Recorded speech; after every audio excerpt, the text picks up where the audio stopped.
have trouble finishing a task because you're worried it just might not be good enough?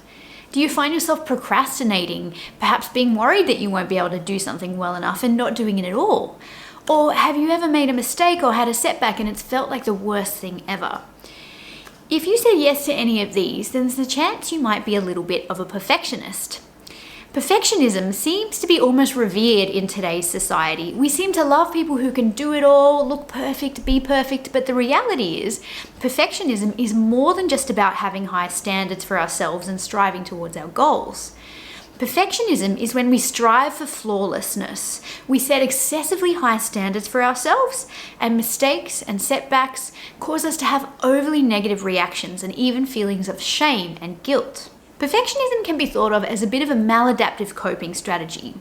Usually we use it to kind of compensate for some sort of perceived flaw. For example, we might have had really critical parents. Maybe we were bullied as a child. Maybe we messed up at something or failed at something. Psychologist Brené Brown says that often perfectionism is like a shield that we use to protect ourselves from feelings of shame or feelings of not being good enough. Perfectionism can be really reinforcing. People might comment on how organized we are, or how well dressed we are, or how we always get things done to a really high standard. And that can really maintain being a perfectionist. But on the other hand, there's many costs that come with being a perfectionist. What are those costs? Firstly, many perfectionists have trouble being as productive as they look like they are.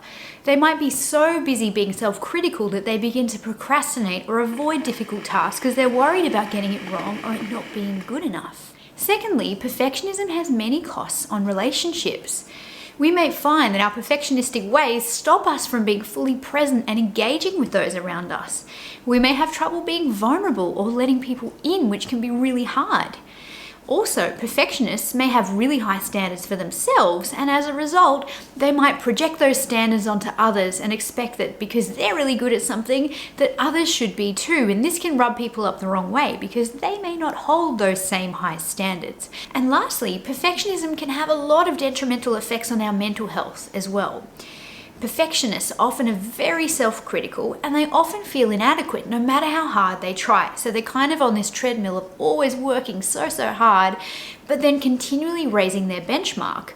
And this can lead them at a higher level of vulnerability to problems like depression or anxiety. So there's many downsides of being a perfectionist. So if you are on the perfectionistic side of things and you do want to make a change, there are things you can do to learn to do things differently. But it's really important to remember that perfectionism is a long-standing pattern of attitudes, beliefs, and behaviors that you've learned over a lifetime. So it will take time to change. So be easy on yourself and start small. Here are some of my top tips you can try to reduce your levels of perfectionism.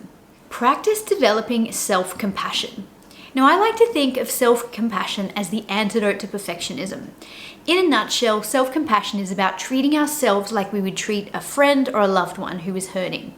There's 3 elements to self-compassion, and the first is self-kindness. So this is learning to talk to ourselves in a kind and compassionate way, the way that we would talk to a friend who is going through something difficult. So learning to be able to use that self-talk can be really tough for a perfectionist who's maybe quite self-critical.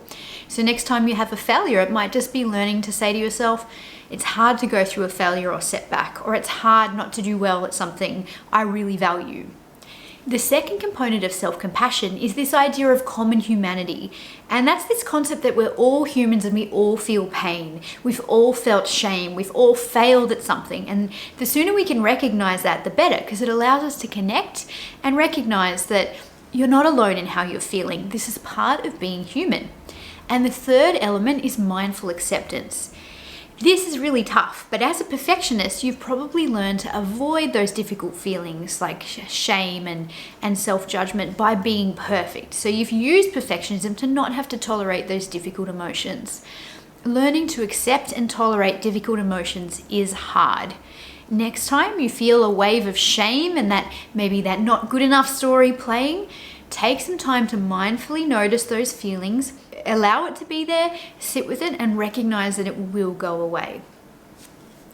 Try a behavioral experiment. When we're learning to change beliefs, it's really important that we change our behavior. When we change our behavior, we often learn that nothing bad happens when we do something different. If you're someone who's been very perfectionistic, this could be a really hard concept. So come up with something within your comfort zone. For example, if you're someone who proofreads every piece of work 10 times before you send it in, allow yourself to proofread it once only and send it in. That might be your behavioral experiment. Or if you're someone who's perfectionistic about your appearance, practice going out with only half the amount of makeup that you would wear, or don't do your hair, and prove that perhaps nothing bad would happen. It might even be skipping a workout and realizing that it's not going to affect your health and fitness. So wherever perfectionism plays out for you, pick a small and manageable task that you could do within your comfort zone, and then you can build from there. Set yourself learning goals instead of outcome goals. Perfectionists often focus on the end result. So I've either succeeded and smashed it, or I've completely failed. Learning to focus on the process and what we'll learn along the way is really important. If you're someone who avoids things that you know you're not good at, this is the time to embrace something that you're really bad at and you don't know how to do. Pick up gymnastics or juggling, or learn a language that's completely out of your comfort zone, something that you're not naturally good at, and focus on the process and the journey of learning, not getting it right. This is going to feel really strange if you're someone who's all about winning, but learning to be less perfectionistic is really important, to let go of winning and just focus on the experience. If you're a parent, often we praise children for outcomes. Making sure that you're praising your children in terms of their effort and validating that failure and setbacks is a normal part of human experience is a really great way to shape that healthy growth mindset in them and reduce the chance of them being perfectionistic. So next time you get that temptation to praise them for a win they've had at school, maybe getting an award or something like that, focus on praising the effort they put in. Well done for working so hard to get that. I could see that it was hard when you got that mark that you didn't want, but I know you can work harder on this. So just really focusing on the process rather than outcome is a great way to shape children into having that growth mindset. Learn to mindfully notice and get comfortable with painful emotions like shame, guilt, and self-judgment. As perfectionists, often we have a huge difficulty tolerating feelings of shame. So we've learned to be perfectionistic so we don't ever have to feel ashamed again. But until we allow that feeling to be there, it's going to keep coming back. So recognizing that it can be there and that it will pass and we can handle it is really important, and that uncomfortable emotions are a part of life. We don't need to push them away or put up this veil of perfectionism. We can learn to tolerate them. And if you're having trouble with this is where seeing a psychologist can really help. So don't be afraid to speak to your GP if you're looking to speak to a psychologist for additional support in learning to do that. Thanks for watching today's episode of Pop Therapy TV. I hope that you liked this video. If you did, please give it a thumbs up, and I hope that you can practice these strategies to become less perfectionistic. Thanks guys, bye!